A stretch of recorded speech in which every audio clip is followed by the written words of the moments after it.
Welcome, folks. This is Javier Perez, and you are here with Latino Talk TV.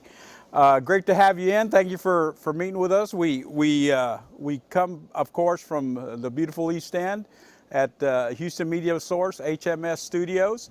And it's great to have you come in. Thank you for bringing us into your homes. And we've got a great show planned for you today. And I tell you, today we're very lucky to have a gentleman here. And, you know, I was just talking with him and telling him that I bet nobody thinks about his job until there's water coming through the door, or all of a sudden you step out of bed and you feel, you know, a few inches of cold water, and, you know, down when you step on the floor. But Mr. Michael D. Talbott, and he is with he's the director of the Harris County Flood Control District. So we're going to have a little talk with him. And Mr. Talbott, thank you for being here today. I know, like I said, I know you've probably been a very busy man the last several weeks. It has been pretty busy. It was quite a flood we had the other day. You know, Mr. Talbott, can you give us maybe some kind of how bad was this flood? I mean, you guys have the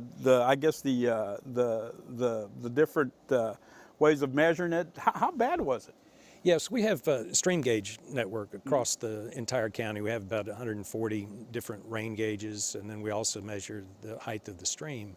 And this was just a phenomenal rain event. When we were looking at the rainfall values, having 14 to 18 inches of rain in 12 hours, most of that happening in about a 6-hour time period.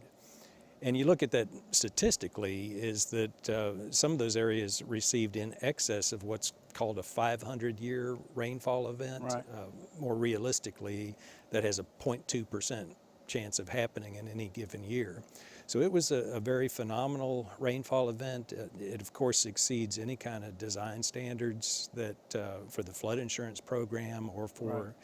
facilities that we're building, or for when people have their building slab elevations elevated above the 100-year flood. Well, we saw flood frequencies exceed what was being designed for. And of course, all this was on the northwestern 1/3 of the county. The eastern side of the county only received a few inches of rain, which was a 2 or 3 years. I was about to mention that, Ms. Talbott. I mean, my goodness, I mean, we hardly got any rain. I live on the east side, near the East End, and you know, just a little rain, nothing really hard, but it just amazes me how much the northwest side got.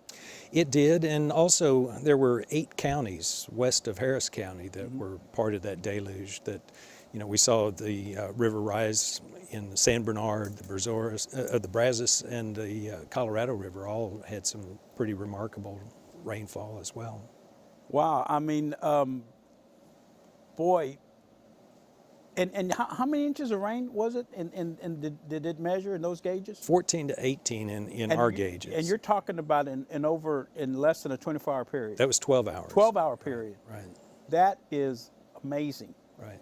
I mean, oh my goodness, I can't even imagine. You know, I do work. I'm the executive director of the Talento Bilingue de Houston, which is right on the banks of the Buffalo Bayou, and I have never seen the bayou that high before.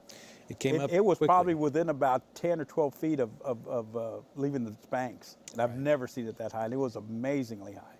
We've had some pretty extraordinary rainfall and flood events on Buffalo Bayou. Of course, that Buffalo Bayou flooding led to the creation of our agency over 70 years ago. Wow. Was part of that history of flooding that we have.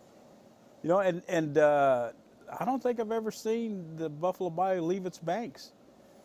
In my memory, I've probably been here 40 years. Right. That has to do with the big flood control projects that the Corps of Engineers built back in the 1940s. That's the Addicks and Barker reservoirs out on the west side of town. That's out at Highway 6 and Interstate 10. They're very large reservoirs. They had a lot of water in there that would have been coming through downtown Houston and the whole west side if those reservoirs hadn't been built. Well, let's talk about your agency, Mr. Talbott. What exactly is the Harris County Flood Control District, and How extensive is your agency, and what exactly do you guys do? Yeah, that's a good point. Is our name's a little confusing to people. Is Harris County is really where we are. Flood control is what we're attempting to do, and we're a district. We're a special purpose district. And some big flood events back in 1929 and 1935 really threatened to wipe Houston off the map. It closed down the ship channel for 8 months after that event. And this was right when the federal government in 1936 had just decided that it's a federal purpose to be in the flood control business. And for decades before that, they had decided that it was a state and local issue. So this is back when the Houston Ship Channel was still relatively new, right? It's probably Yes. about 10, 15 years old at the time. Yeah, when it was formed in the early 1900s, so it had been around a little while. But the flooding was just devastating, and the local elected official had asked the federal government to come in and look at the issue and see if they could come up with a plan. And that was the U.S. Army Corps of Engineers. Mm-hmm. They came in, developed a plan quickly, and said, we need a local sponsor to help us implement the projects. And the city of Houston fit inside about where Loop 610 is now, mm-hmm. back in 1937. Mm-hmm. And the water was coming from areas outside the city limits. And so the state legislature was actually petitioned by the local entities to create a special purpose district. And so we're actually a creation of the state legislature. We're a special purpose district. We have taxing authority. Mm-hmm. So you need elected representation, and they made our boundaries the same as Harris County, and we already had an elected body that represented that geographic area, and so they made our board of directors the Harris County Commissioners Court. Mm-hmm. But we're not a part of Harris County. That's what's confusing in our name, is a special purpose district. There's a separate property tax on everybody's tax statement that goes directly to the flood control. So how big an area do you cover? We cover all of Harris County. It's about almost 1,800 square miles, mm-hmm. and there's 22 watersheds. And that's just how the drainage areas are broken mm-hmm. out by nature, is water that falls on an area and drains to, say, White Oak Bayou.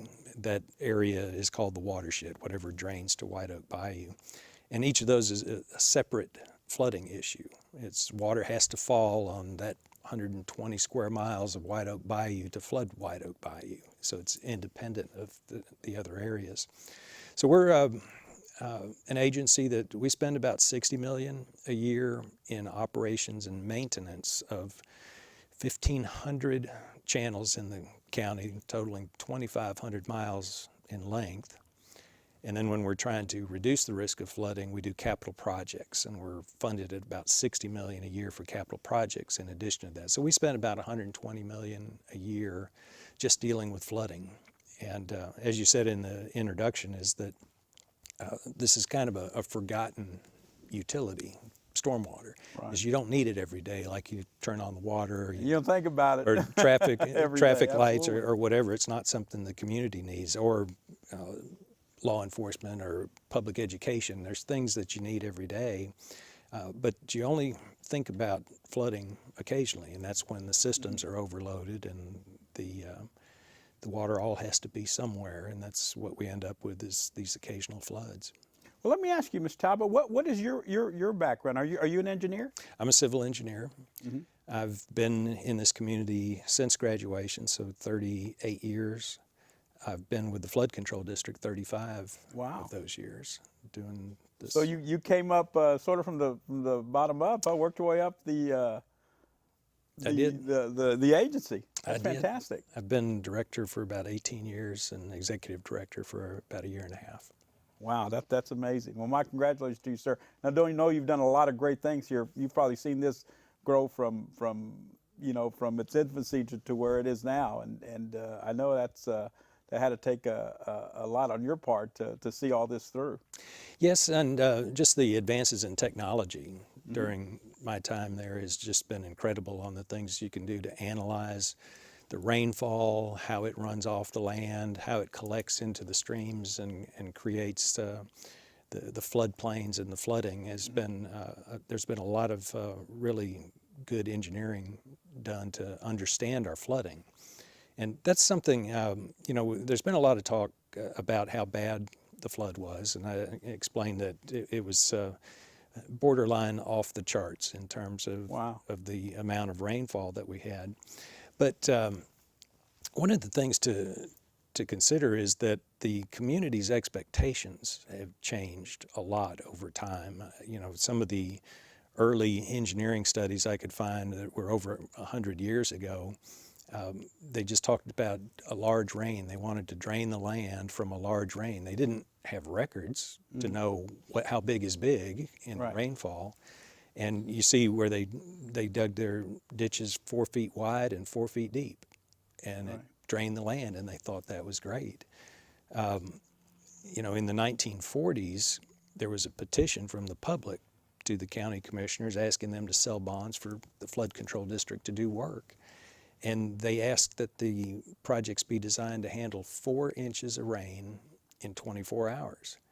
And we look at that now with statistics, and that's less than a 2-year flood event. Yeah. And so the population's growing, these ditches are being dug over time, development comes up adjacent to the ditches.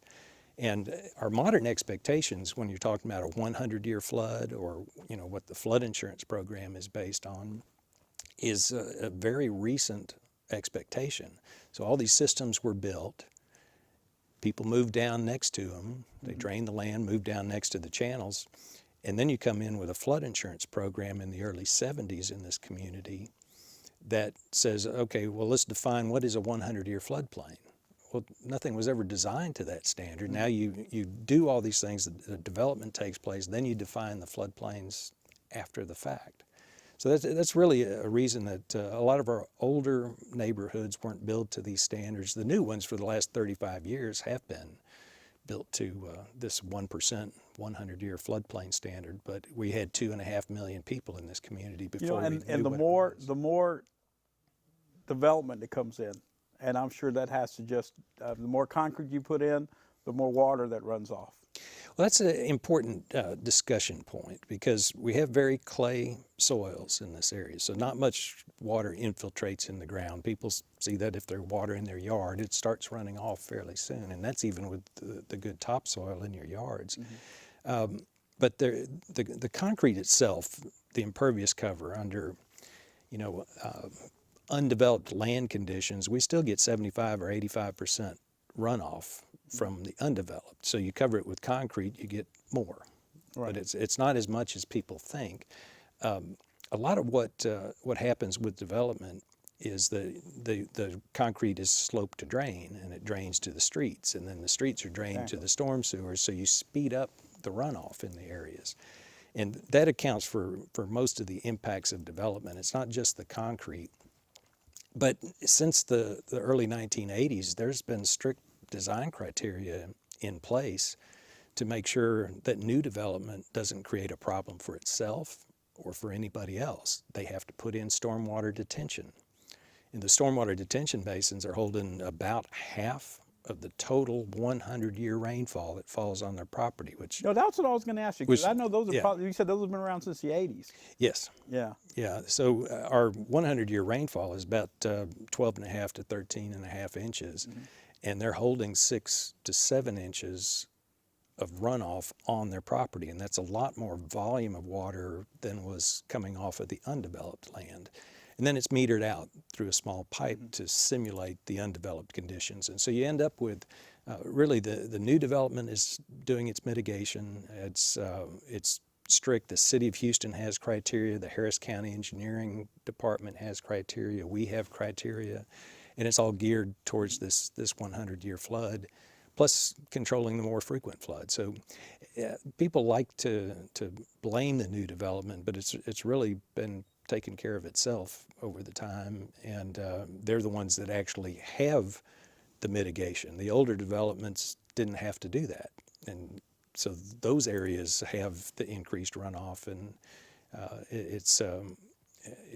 I guess it's human nature to say it's blame something. It's not that we had 18 inches of rain in 12 hours. That's not the fault. You know, trying to put it in perspective, Mr. Talbott, how much rain did we get during Allison? Tropical Storm Allison was another one of those off the charts. Over a 5-day period, we had about 28 inches of rain in about 11 hours. But it was an isolated place on the east side. The east side did get hard during it was Allison. hit very hard. And that was a phenomenal rainfall also. And people on the west side have used that, said, well, under Allison, we didn't flood, but now we did. But they hardly got any rain then. They got less than 5 inches of rain during Allison on the west side, kind of just the opposite of what happened with this storm. Now, how do these reservoirs, they play a major role in to keeping, to make sure the watershed or whatever drain efficiently? How big of a role do the reservoirs play? The reservoirs. And how many reservoirs are we talking about? There's two primary flood control reservoirs in the county on that scale, and it's Addicks and Barker reservoirs, and they control about 260 square miles. And those are on the west side. On the west side. Okay. But all the water from the west side has to flow to Galveston Bay. Exactly. So that's right. Those reservoirs drain into Buffalo Bayou that comes right through downtown. The reservoirs were built in the 1940s. They belong to the U.S. Army Corps of Engineers, and they own and operate the facilities. And the way they operate those is if it's forecast rain, they close the gates. No water comes out of the reservoirs if there's rain forecast downtown. They were built to protect downtown Houston. And that happened 2 weeks ago. They had closed the reservoirs. That massive rainfall that fell on that side filled them up, and now they're slowly starting to be able to release the water. As soon as the rain quits, they're able to release. Then when it was forecast for rain again last weekend, they had to close the gates, and so they've been having to open and close them. And but those prevented just a tremendous amount of damage along Buffalo Bayou and downtown Houston. You would have had conditions that looked like the 1930s. And well, so thank God for the Army Corps of Engineers, huh?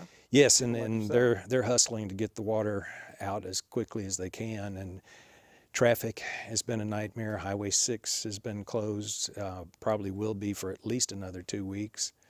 And that's if they don't get any more rain, which they're likely to get some more rain. So it's going to be a slow process for the reservoirs to empty and for the roadways to open back up. Well, you know what, and I hate to put you on the spot, Mr. Talbott, but you've probably studied weather patterns as much as anyone in your industry.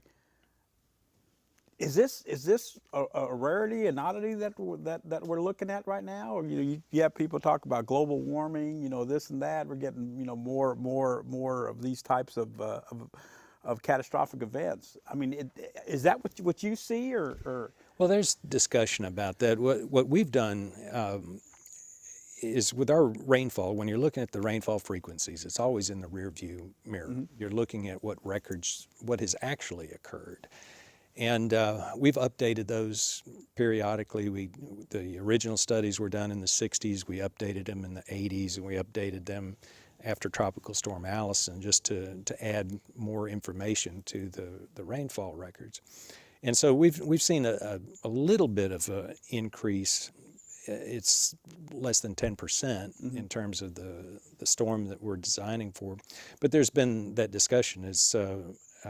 I've had people ask me, well, why aren't you designing for the change in the weather for the future? I said, if you tell me what it is, I'll be able to design for it. We don't have records to know that. There's lots of theories. Mm-hmm. And now, there's some more information, but a single event or even two unusual events back to back aren't unheard of. Mm-hmm. We have droughts that are mixed in with that. If you do the statistical analysis over 100 years of record, that one or two events aren't going to skew the information that much. Mm-hmm. But there's talk about that. I'm not a scholar of global warming or the effects. I see the studies. I hear what people say, and so in your career, it doesn't really shock you much because you get these events every now and then. Well, and the fact that statistically mm-hmm. they shouldn't happen this often, and if you look at it, the Tropical Storm Allison was a big one. Well, it hit over on the east side,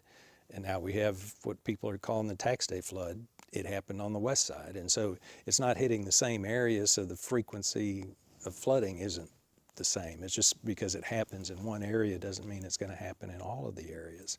It's just a tough issue that you know, we've got a good handle on a very large storm that we're dealing with. We're trying to deal with 13.5 inches of rain in 24 hours in our design process, and so it's just a tough issue. On you know, I hear we're going to have less frequent rainfall but more extreme rainfall.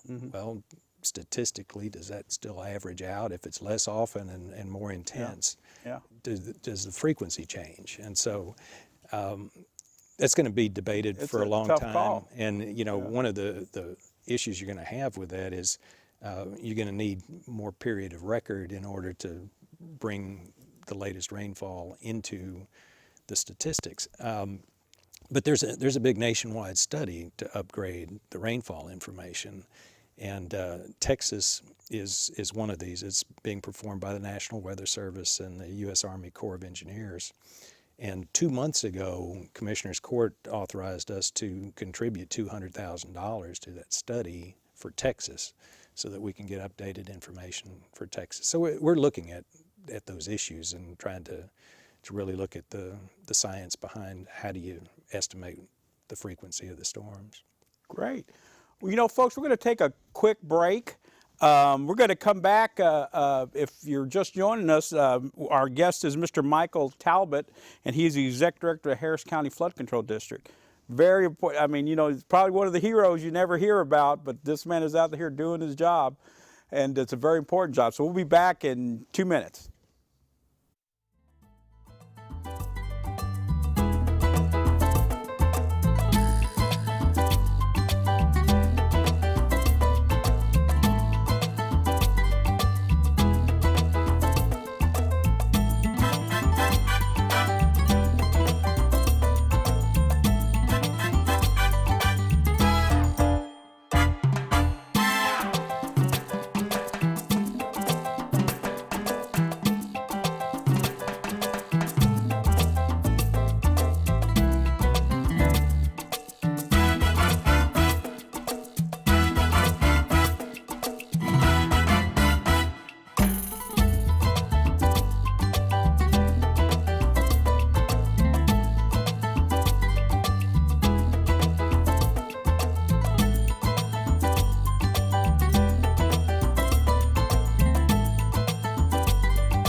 Welcome back to Latino Talk TV.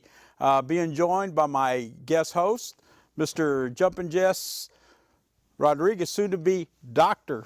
Jumpin' Jess Rodriguez. If we were just told last week, right, Jess? Yeah. That he is being given an honorary doctorate from HCC. Well, so we're going to have to call him the doctor. Well, I just thank you, Javier. But first of all, they told me that it really is just an honorary degree. Well, of course, but still, man. Because Houston Community College doesn't have a doctorate program. They just have a 2-year program. But it still sounds good. Hey, doctor is a doctor. I'm sorry. If it was me, Jess, I'd be signing my checks, doctor. But anyway, it's great to have Jess join us today. Of course, we're meeting with Mr. Michael Talbott. He's exec director, a very important man in our part of town, I can Jess. tell, yeah. Michael Talbott, the exec director of Harris County Flood Control District. First of all, Mr. Talbott, I really appreciate you being here because I know you have to be so busy right now. And for you to take time out to be out here for our viewers, we really appreciate it. We want to thank you for that. You bet. So where do we go from here? What is the future of the Harris County Flood Control District? Well, one of the things, we talked about this being a forgotten utility. One of the things this community has is the benefit of having one agency that's all they do. Mm-hmm. It's not a department in another agency where it has to compete for funding and what have you. And just to greatly oversimplify my job is there's not a whole lot you can do with stormwater. You can move it or you can store it. And so what we're doing in terms of our capital improvement program is trying to do both of those things. Of course, is moving water. We can move it to Galveston Bay. We have a good place to send it. Or we can detain it, is building, excavating large holes in the ground to hold the water back so it can drain slowly. And sometimes we do channel work to a detention basin because we can't get it all the way to the bay. So we're making a lot of progress, and that's one of the difficult things to talk about after a flood event, because success in our business is when nothing happens. Mm-hmm. And there was a lot that didn't happen during this flood event because of projects like Addicks and Barker Reservoir, like the channel construction that was done on Brays Bayou and White Oak Bayou. Now, there were still some areas that flooded, but there would have been thousands of more homes flooded without the work that we've been doing. So it's a very important program that partnership with the federal government is just a cornerstone of what we do. We have good political support. It's a bipartisan issue on flooding. We get a lot of support from our 9 congressional delegates to the Harris County area that make sure the federal funding is available, and that's a partnership. It's a cost sharing. There's local money that's brought. There's federal money that's brought. And you have to have both of those elements. And so we're continuing the march, of course, with the construction of new projects. And one of our other federal partnership is the Federal Emergency Management Agency that runs the flood insurance program. And they actually have grants.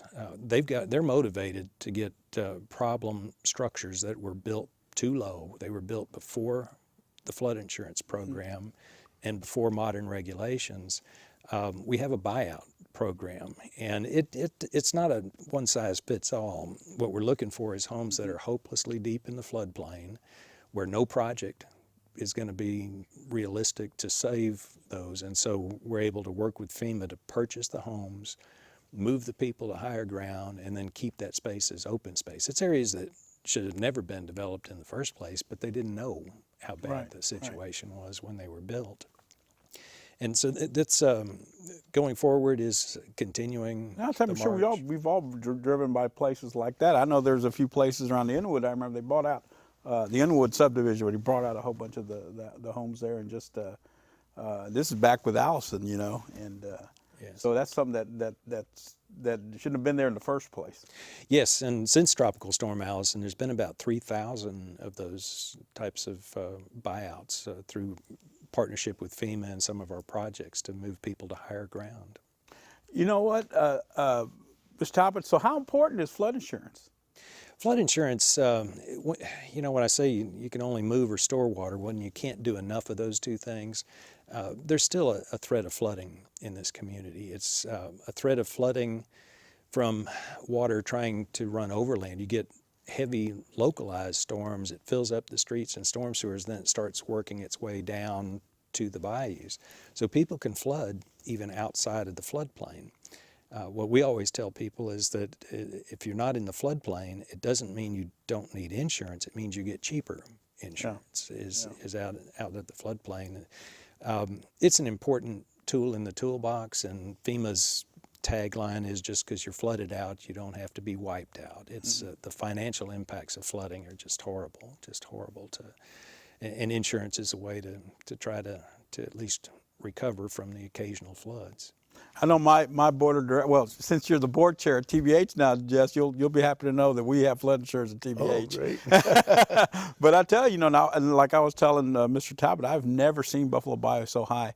It was probably within 12 feet of leaving its banks, and with this last rain event that we had, the flooding event. But I tell you, it's flood insurance certainly, and for what it costs, I think, for our facility, it's only, I think it's under $500. It's only like $400 and some odd dollars. Well, that helps. That helps Yeah, a lot. So it's next to nothing. With the criticism going on with the drainage fee for the city, and how does that work with Harris County?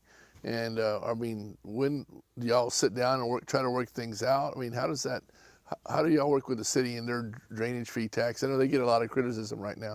Well, we work real closely with the city on those issues, and that's really where our jurisdiction splits. The flood control district works on the main channels and the open channels. And then when you get off into the street system, storm sewers, roadside ditches, that's a municipality or the Department of Transportation or the county government that deals with the streets. And when the city's looking to upgrade their street system with the rebuild, and I think a lot of the criticism on that is unfair, is that it's always been designed to pay off debt first, and then the fund will grow and more projects can come out of it. Mm-hmm. But the city is also their own floodplain administrator. They regulate development and building to the floodplain regulations. And so they're not going to move the flood from one neighborhood to another neighborhood in the city of Houston. And so they have to offset their drainage improvements with mitigation. It's usually stormwater detention, and that's digging a hole or oversizing pipes to make that happen.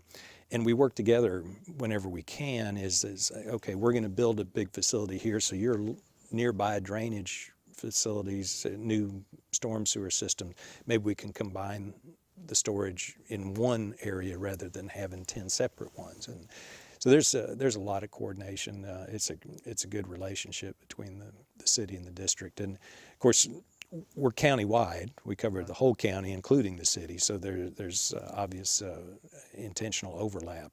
We're trying to deal with the rare events, and the city's dealing with the drainage of the everyday events, and still looking at not increasing the 100-year flood, and actually trying to limit the depth of ponding in the streets so it's on city property and not on the private property.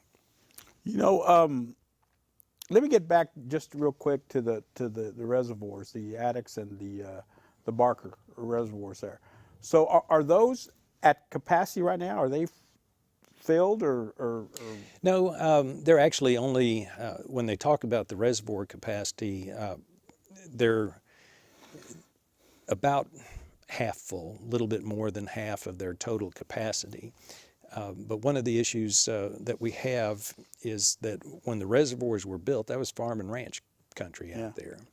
Yeah. And when the reservoirs were built, they didn't buy all the land that could flood if it fills to its spillways. Mm-hmm. And so there are folks behind the reservoirs. And we ran into some of that right after the storm when the water made its way down into the reservoirs, that you were getting ponding in neighborhood streets outside behind the reservoir. Mm-hmm.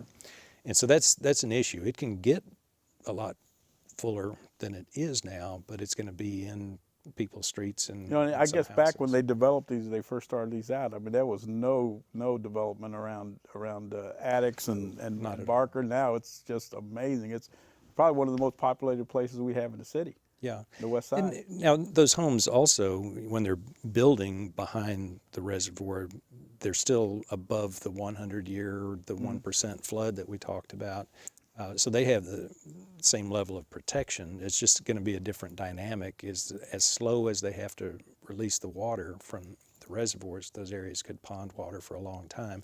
But they've made progress. The water's coming out of the streets in the neighborhoods behind the dams. Well, I tell you, those reservoirs seem to be one heck of a good idea now. I really appreciate them now, Ms. Talbott. So tell you, what do you want our viewers to know about the Harris County Flood Control District? What can they do? What's something that they can do themselves to help themselves out? Well, there is a limited amount that government can do. There's individual responsibility, too. Of course, the flood insurance is a big part of that. Flood insurance is a big part of that, and absolutely. The life safety issues, just can't stress enough, is that when you look at these events and tragically people lost their lives, nobody lost their life in their house. It was when they're out in it, out walking and driving in the weather. And so, the news media does a good job reminding everybody not to drive. The streets will pond water deeply. You can lose a feeling for where you are when you're driving.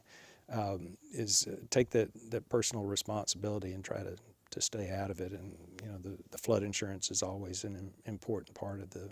And I always thought it was common sense, Jess. If the street goes down, turn around. Yeah. I mean, they stay away from underpasses on these events, man. I mean, I can't.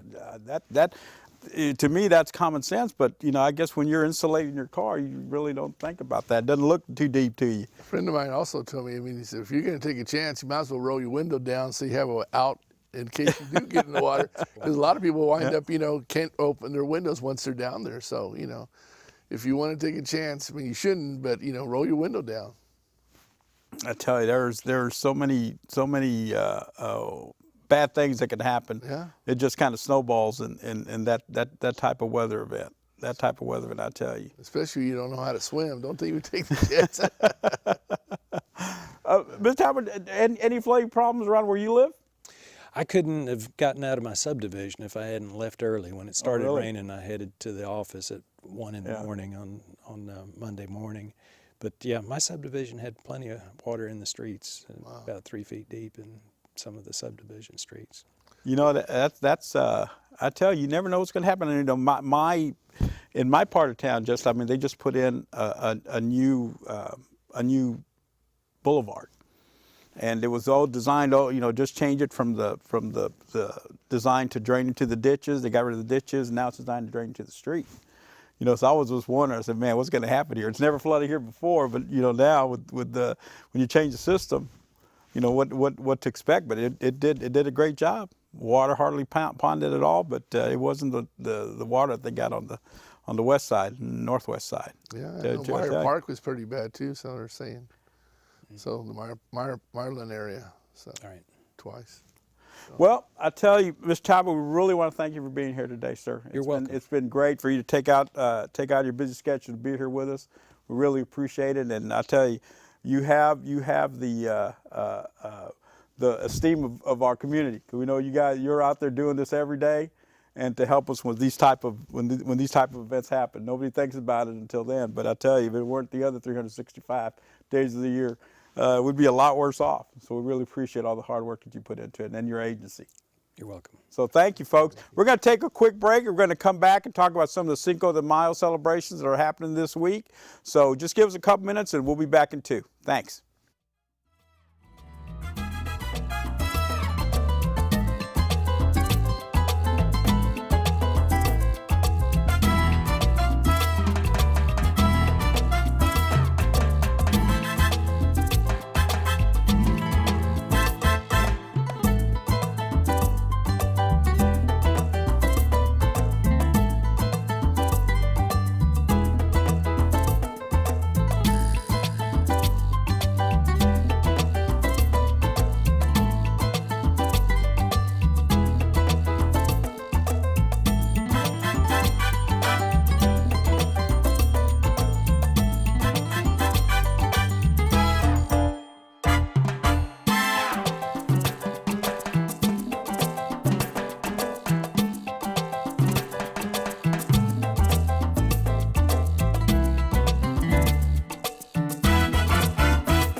Thank you, folks, for coming back. This is Latino Talk TV.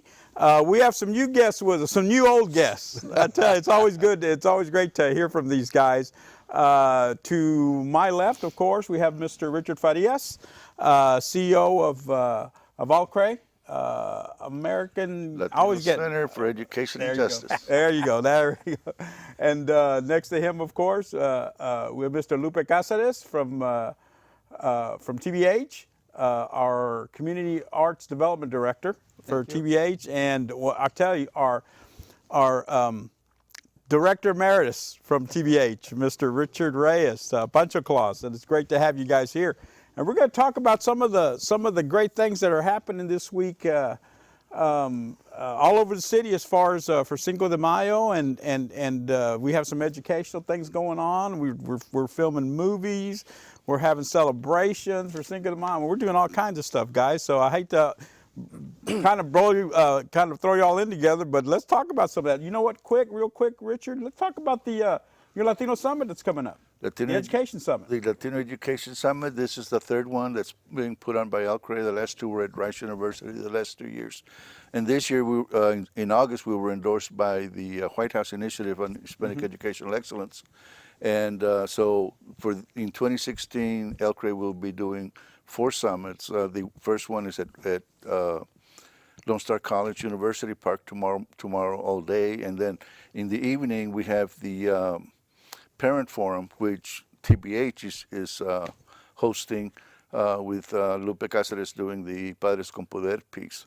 And we've got I'm real excited about the Padres con Poder piece because it also includes financial aid assistance, which we want parents to understand, and then in Lonestar College as a speaker for that, and then we also have Lucky Salinas, who's doing the piece for the parents on navigating the system, which he's done before for Houston Community College.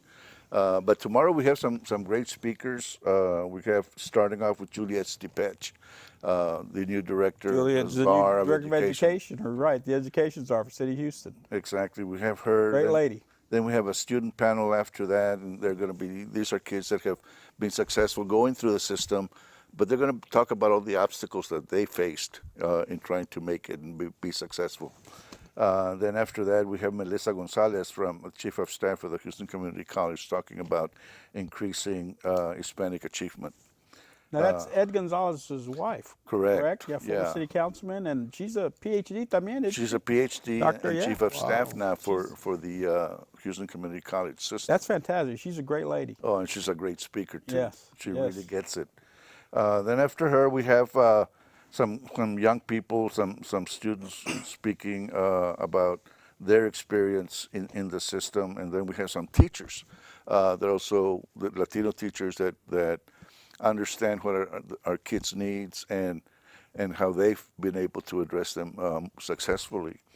Then we have Ezequiel Peña from the Our Lady of the Lake University out in the Woodlands. Actually, it started in San Antonio, but this guy's going to talk about cultural identity. And the whole idea is for educators and other professionals to understand what Latinos go through and what we need to be doing to make them more successful, not only in finishing public education, but accessing the university as well. So it's going to be a great day. Then we have, of course, Shaw Ardalan, and the big piece tomorrow is creating a Texas Center for Hispanic Achievement. And that's going to take a lot of work. It's probably going to take us all year to make it happen. But tomorrow we're going to have some of the colleges and universities signing their commitment to start a Texas Achievement Center for Hispanics. And I'm really excited about that because ALCREJ is part of it, and we need to be part of it, and we need to push it because it's going to take a lot of collaboration.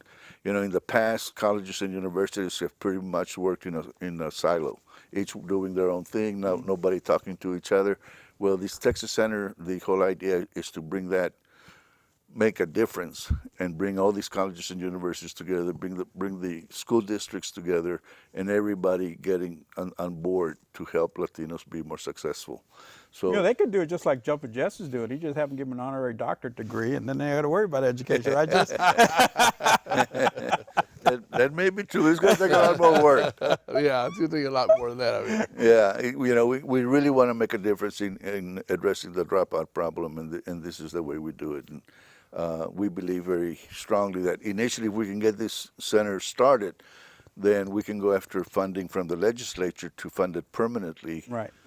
In moving forward. And then, of course, at the end, we have the power of parents and Padres con Poder, and that's the piece that TBH is introducing very strongly, with Lupe's piece being Padres con Poder. You want to talk a little bit about that when we're talking about it? Sure. Just thanks first of all for inviting us, Javier, and I'm excited about the whole concept of educators coming together. I've been a participant in the last two of the summits, and it's been exciting and revealing, because you're bringing people from across the board in what is education, and there's some very, very, very strong commitments come out of this conference. And so my piece on parenting is just a very important element within the education system, and that is to involve parents. And as Padres con Poder know, for the last 15 years have been working on the implementation of parental involvement programs throughout the districts. And simply, it's combining the arts as we do it, combining dramas, combining skits, storytelling, to bring parents to the table to discuss meaningful dialogues that are missing in education in our children. I tell you, Richard, if somebody wants to get involved with this, can they just come and show up there at the summit? Yeah, well, obviously we hope that they will register. We're making it free this year so that we can get as many parents involved as possible, and educators, because as you well know, teachers don't make a whole lot of money either. Mm-hmm. They don't like spending money for conferences, so we decided we raised enough money to go ahead and cover the basic costs of the event. So we're inviting the public to come out, and if they're concerned about our kids graduating from high school, moving on into college, and being successful, they need to come out, because we're talking about best practices. We're talking about bringing the community together, because it's not just a public school problem. It's not just the colleges and universities problem. It's our problem, and until we accept it as a community and getting more directly involved, only then are we really going to be able to make a difference in kids' lives and the future of our community. So, yeah, we invite anybody that wants to come out. It's worth looking at on our website. If they want to come out, they can register automatically on our website. It's www.alcrej.org. They can register. Come on out tomorrow. We'd love to have them. And this is going to be at one more time, at the Lonestar College, Lonestar right? College, University Park, over on Highway 249 in Luera. Okay. Yeah. That'll be a great event tomorrow. And so, Lupe, your piece will be in the afternoon, right? Correct? Yeah, we'll be at 5:30, I believe. 6 to 8. 6 to 8. For the parent piece. We're really looking forward to getting, at TBH, we have initiated, 3 months ago, we initiated a parent academy. What we mean by an academy is that we haven't stopped. Every Thursday, we have parents coming in from different schools to meet at TBH. And these parents have gone on beyond the structural parental involvement element, and now we're talking about policies. What policies need to be improved or changed within the school system. So it is becoming more of a think tank, for parental involvement across the nation. And I think we'll with this upcoming conference, I think we'll get a lot of the educators interested in what has been developed locally by us, and seeing if some of it can be turned into policy. Absolutely. I tell you, there's a lot going on tomorrow. I tell you, we got a lot going on all this week, Jess. Yeah, and hopefully, this spurs up. We've been talking. I know we've been talking to Richard, but hopefully we can get a superintendent for HISD that's from the Houston area that can hit the ground running, somebody that knows the system and And knows the demographics and knows the community. Yes, and somebody. I wonder who we can get to do that, Jess. Well, I'm pushing for Dr. Adriana Tamez. She'd be an excellent choice. I think so. Excellent choice, I tell you. Well, let's talk to my good friend over here, Mr. Richard Reyes. I mean, if you know him, guys, he's not wearing his shades or his zoot suit, but it's Pancho Claus, man. It's Pancho Claus. Undercover. Undercover, yeah. And Richard, I tell you, thank you for being here, but I tell you, you do such a great job in the community. Bothering me. What's that? People have been making fun of my friend here because he got his honorary doctorate here. I want you to know, I called him this morning on Skype, FaceTime at 5 in the morning, and I told him, Dr. Rodriguez, it hurts when I do that. And he took care of it like that. He said, don't do that. But, be careful. He's got the hotline. Oh, there you go. Well, Richard, what do you got now? You have something going on this coming weekend, We have right? a lot of things. Great things are happening at TBH. Coin a phrase. Yeah. Great celebrations, Thank great you. art, great open mic. So starting on Saturday, one of the things that's happening is our Cinco de Mayo festival, which is going to be right there in the Segundo Barrio, 2 blocks from TBH, because Guadalupe Plaza Park is not ready yet. So we're doing it right there at the Esplanade on Navigation. And we're going to have 3 bands, my band's performing, Los Guerreros de la Música, Mud Ricks, Youth Rock Band, Xochipilli's performing, it's Ballet Folklorico, Mariachi, Tierra de Oro. So we have a lot of entertainment. Plus we have 25 different local artists that we're really proud of that are going to have their wares there, very affordable prices. That's going to be Saturday, beginning at 11, right after the Cinco de Mayo parade. So right after the Cinco de Mayo Saturday, parade. May 6th. It's free for the community. It's a real family event. And so we hope people will come. And it's to benefit our students. And all this money goes to scholarships, Every right? penny goes to scholarships. Some of these kids are raised right there at TBH since they were little, and gotten to that time. Some of them are for continuing education. Some of our kids that are in college, in their second and third year, they still have trouble getting money in their second and third year. We just can't do it at the beginning. Yeah, that's right. Yeah, So. yeah, we want them to finish. That's for sure. Right. So that takes them the extra step to make sure that. And some of these artists we identified through this great exhibit that TBH has right now called Pasión. And it's right there at TBH, and we have 12 of the artists right there, their works. Very affordable art, and the artist stories are just amazing when you go down there and see it.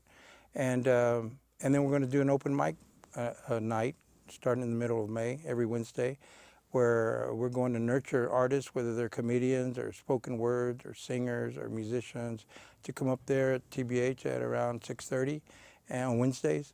And so great things are happening at TBH. Yeah. Absolutely. I got to congratulate Richard. He just had an art show last week, and said they had over 12 artists. A lot of artists got to sell their wares, their artwork, and had a good crowd. So we just want to congratulate him for It was great to see that. I tell you, it's been great having Richard back at TBH. Yes. He's really brought an element that's been missing for a long time. Yeah.